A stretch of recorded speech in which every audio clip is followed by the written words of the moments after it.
Maradona বলেছিলেন, আমার জায়গা যে নিতে পারবে সে আর্জেন্টিনার সেরা খেলোয়াড় হতে পারবে। টেভেজ বলেছিল, যে মেসিকে বুঝে না সে ফুটবল খেলাই বুঝে না।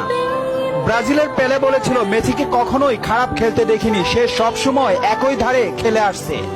পেপ গার্দিওলা বলেছিলেন, মেসিকে নিয়ে কিছু লিখবেন না, না লিখে ওকে শুধু দেখে যান, কেননা কোনো কোচ বা সিস্টেম তাকে আটকাতে পারে না। রাইকেট বলেছিলেন, মেসির গোল এক একটা শিল্পকলা, আবার বলেছিলেন মেসি মানে ফুটবলের ইতিহাস। ব্রাজিলের রোনালদো বলেছিলেন, মেসিকে অনেক বেশি কমফিট মনে হয়। ফিকো বলেছিলেন, মেসিকে দেখা মানে অর্গজমের পর অবিশ্বাস্য। জাভি বলেছিলেন, মেসি অন্যদের থেকে কতটা এগিয়ে এটা যারা বুঝে না তারা অন্ধ।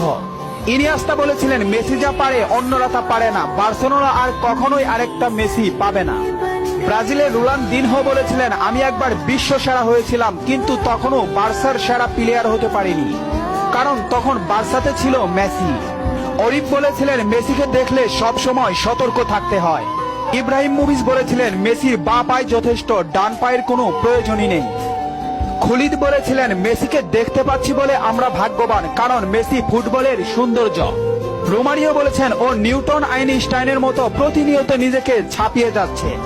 আরজি বলেছেন, লিওনেল মেসি বাস্তবে এত নম্র ও ভদ্র, অথচ মাঠে সে একটা আগুনের গোলা।